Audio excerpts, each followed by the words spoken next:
प्रिय छात्रों, आज का हमारा पहला प्रश्न है, निम्नलिखित में कौन सी सबसे छोटी संयुक्त संख्या है?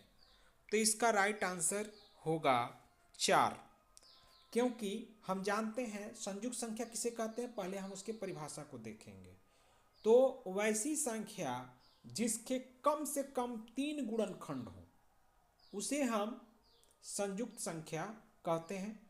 तो आप देख रहे हैं ऑप्शन ए है 1, तो 1 का एक ही गुणनखंड होगा। 2, 2 के 2 गुणनखंड होंगे 1 और 2, इसलिए यह संयुक्त नहीं अभाज्य संख्या है। 3 के भी 2 ही गुणनखंड होंगे 1 और 3, तो यह भी अभाज्य संख्या है। लेकिन 4 के 3 गुणनखंड होंगे, 4 जो है संयुक्त संख्या है, यानी इसका राइट आंसर हुआ 4।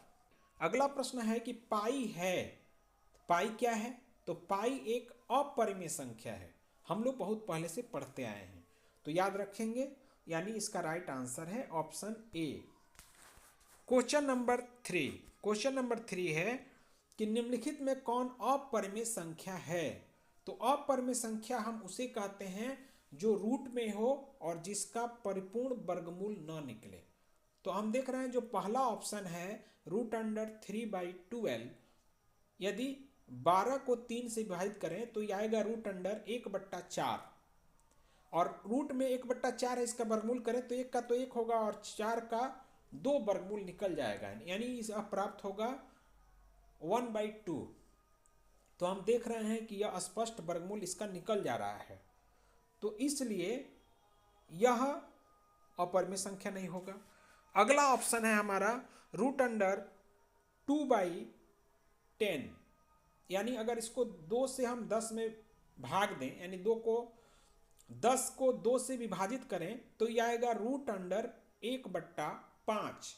यहाँ पर 1 का तो वर्गमूल होगा लेकिन 5 का वर्गमूल नहीं होगा, इसलिए हमारा राइट आंसर है √2/10, यानी ऑप्शन बी सही है। अगला प्रश्न है कि दो संख्याओं के लसा तथा मौसा बराबर है तो संख्याएं हैं। तो हम जानते हैं कि वो जो संख्याएं होंगी वो बराबर ही होंगी, क्योंकि अगर हम 1 और 4, आप मान लीजिए कि 1 और 4 दो संख्याएं हैं, अगर हम उनका लसा निकालें तो लसा हमें 4 प्राप्त होगा, मौसा निकालें तो मौसा हमें 1 प्राप्त होगा। तो इस प्रकार से इसका राइट आंसर होगा बराबर। अगला प्रश्न है क्वेश्चन नंबर 5, 0.29 रेकरिंग, यानी इसको हम पढ़ते हैं 0.29 बार। अब इसको हम जब भिन्न के रूप में बदलेंगे तो अगर सिर्फ 0.29 होता तो 29/100 हो जाता, लेकिन उस पर रेकरिंग लगा हुआ है, तो उसका नियम है कि हम क्या करते हैं कि ऊपर जो संख्या रहती है, जैसे 29 है तो 29 लिख देंगे, बट्टा नीचे जो आता है, अब दशमलव के बाद कितने अंक हैं, तो जितने अंक हैं 1 पे उतना 0 दे करके 1 माइनस कर देते हैं, तो 29/100 में से 1 माइनस होगा, तो 29/99 इसका राइट आंसर होगा। अगला प्रश्न है 1 माइनस साइन स्क्वायर 60 बराबर क्या होगा? तो हम लोग एक सूत्र पढ़े हैं कि sine square theta plus cos square theta बराबर 1। उसी में हमने पढ़ा है कि कॉस स्क्वायर थीटा बराबर होता है 1 माइनस साइन स्क्वायर थीटा। अब यहाँ थीटा का मान है 60, तो यह होगा कॉस स्क्वायर थीटा, अरे 1 माइनस साइन स्क्वायर 60 बराबर कॉस स्क्वायर 60, और कॉस स्क्वायर 60, तो कॉस 60 का मान क्या होता है? तो कॉस 60 का मान होता है 1/2। अब चूंकि यहाँ स्क्वायर है तो स्क्वायर करेंगे तो क्या होगा 1/4, अरे 1 का स्क्वायर करेंगे 1 और 2 का स्क्वायर होगा तो 4, यानी ऑप्शन नंबर सी हमारा राइट आंसर होगा 1/4। अगला प्रश्न क्वेश्चन नंबर 7, निम्नलिखित में किसका दशमलव प्रसार शांत है? यहां पर संत गलत लिखा गया है, संत नहीं शांत है। तो शांत, तो हम जानते हैं कि किसी भी भिन्न के हरों का गुणनखंड, हरों का अभाज्य गुणनखंड 2 के पदों में हो या 5 के पदों में हो या 2 और 5 के पद में हो, तो उसका दशमलव प्रसार शांत होता है। यदि इसके अतिरिक्त कुछ हो तो फिर उसका दशमलव प्रसार अशांत होता है। तो हमारा प्रश्न पूछ रहा है कि किसका दशमलव प्रसार शांत है। तो पहला देखेंगे 7/40।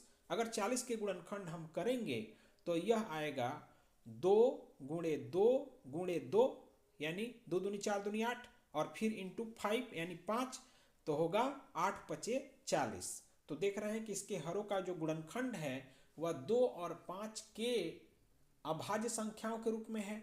तो हम यह जो दशमलव प्रसार होगा वह शांत होगा, यानी राइट आंसर होगा 7/40।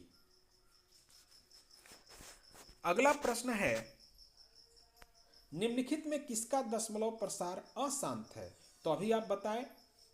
तो अभी आपने सुना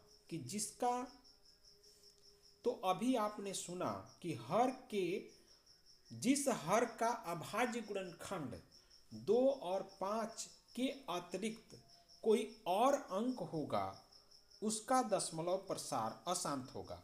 तो पहला ऑप्शन है 5/8। तो 8 का अभाज्य गुणनखंड होगा 2 गुणे 2 गुणे 2 यानी ये सभी 2 ही है, यानी यह जो होगा शांत होगा। दूसरा है 6/15। तो सबसे पहले तो हम देखेंगे अगर ऊपर नीचे विभाजित हो रहा है तो पहले उसको काट देंगे, यानी 6/15 को हम लिख सकते हैं 6 कटेगा 3 से 2 और नीचे 3 से कटेगा 5 यानी 2/5।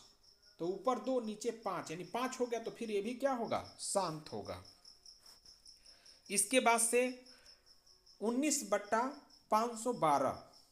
अब 512 का गुणनखंड हम करेंगे तो आप जानते हैं 2 दूनी 4 4 दूनी 8 8 दूनी 16 16 दूनी 32 32 दूनी 64 64 दूनी 64 का 2 से गुणा करेंगे 128 128 256 और 256 में 2 से गुणा करेंगे 512, यानी जो भी इसके 512 का हर का अभाज्य गुणनखंड है वह सभी 2 के पदों में है, इसलिए ये भी शांत होगा।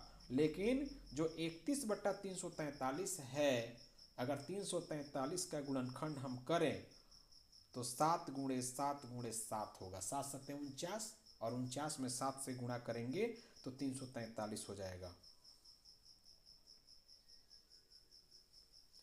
तो यह जो हर में 7 × 7 × 7 आ रहा है, तो यह क्या है, अभी आप नियम पढ़े हैं कि शांत होने के लिए उसके हर का गुणनखंड 2 और 5 में होना चाहिए, लेकिन यहाँ 7 है, इससे यह स्पष्ट है कि यह एक अपरिमेय संख्या है, यानी राइट आंसर इसका 31/343 होगा। अगला प्रश्न है 400 के अभाज्य गुणनखंड में 5 का घातांक है।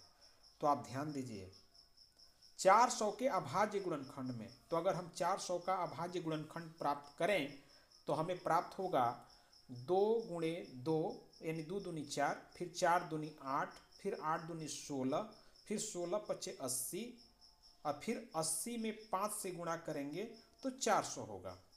तो आप देख रहे हैं इसमें 5 गुणे 5 2 बार आ रहा है, यानी 5 का घातांक 2 है, यानी राइट आंसर है 2। अगला प्रश्न है यदि 130 बराबर 15 गुणे 8 जोड़ 10 तथा मस 130 और 15 और मस xy, तो xy के बराबर क्या होगा। तो इसका राइट आंसर होगा 15 और 10।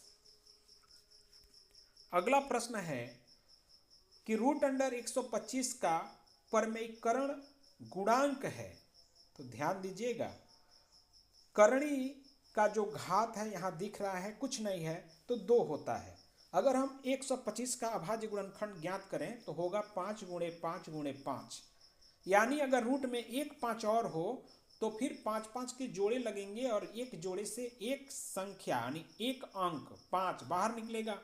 फिर हम क्या करते हैं कि 5 5 जो निकलता है गुणा कर देंगे, वह उसका क्या हो जाएगा, उसका वर्गमूल हो जाएगा। लेकिन उससे निकालने के लिए हमें 1 5 होना आवश्यक है, अर्थात हम इसमें यानी √125 में √5 से गुणा कर दें तो फिर यह परिपूर्ण वर्गमूल के रूप में प्राप्त हो जाएगा, अर्थात इसका परमेयीकरण गुणांक √5 होगा। अगला प्रश्न है निम्नलिखित में कौन सा युग्म सह अभाज्य है। तो तो सबसे पहले तो सहअभाज्य किसे कहते हैं? तो हम जानते हैं कि जब दो संख्याओं का मौस एक होता है तो वे दोनों संख्याएं सहअभाज्य होती हैं। तो यदि हम 9 और 16 का मौसा ज्ञात करें तो 9 का आप जानते हैं अभाज्य गुणनखंड होगा 3 गुणे 3, इसका होगा 2 गुणे 2 गुणे 2 गुणे 2। दोनों में देख रहे हैं कि जो उभयनिष्ठ है वो 1 है, यानी इसका मौसा 1 हुआ, अर्थात सहअभाज्य गुणन का सही ऑप्शन 9/16 होगा, सही आंसर होगा। इसके अतिरिक्त 15-20 का आप देखें तो 5 से 5 तिहाई 15 और 5 चौके 20, ये भी हो जा रहा है। 21 का 21, 21 चौक 84 और 13 13 5 65, यानी इसका राइट आंसर ये है 9/16। अगला प्रश्न है, रैखिक बहुपद में शून्यों की संख्या होती है।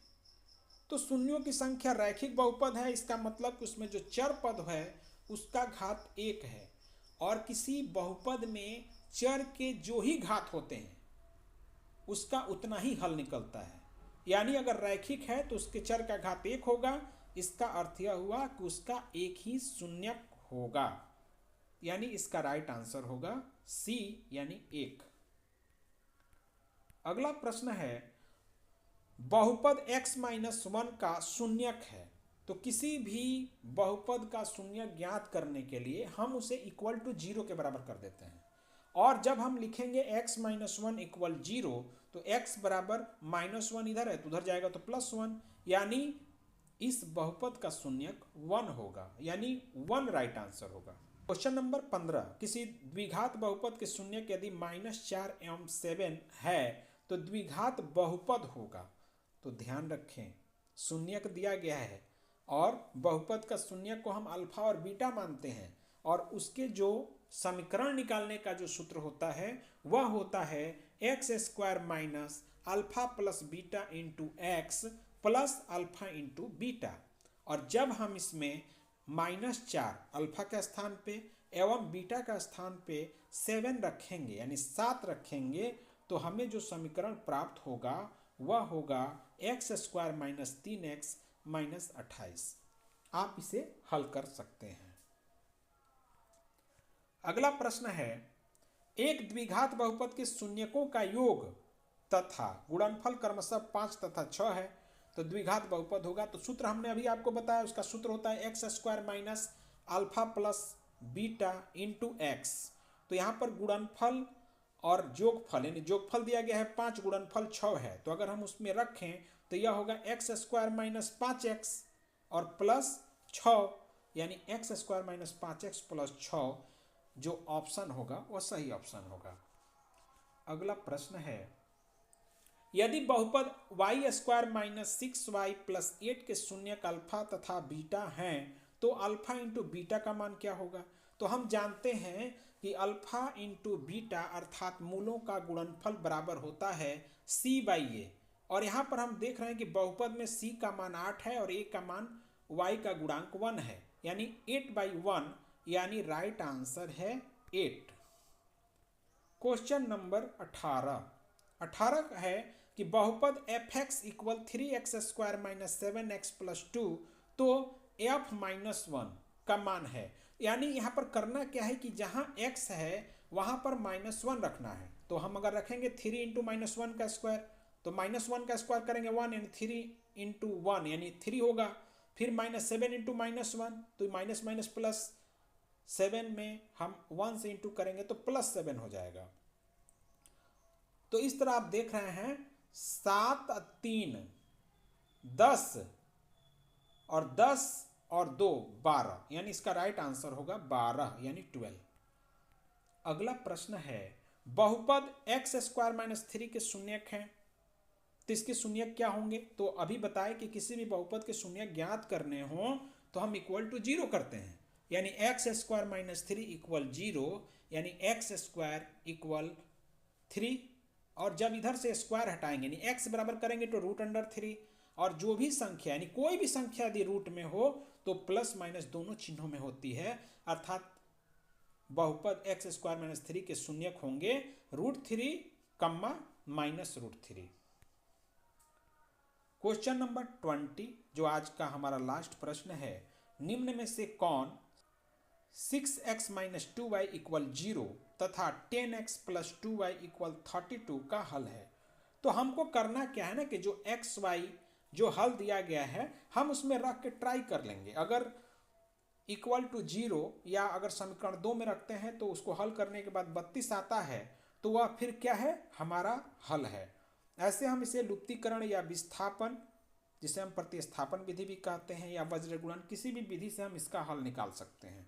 तो इसका जो राइट आंसर है वो होगा x equal to and y equal 6।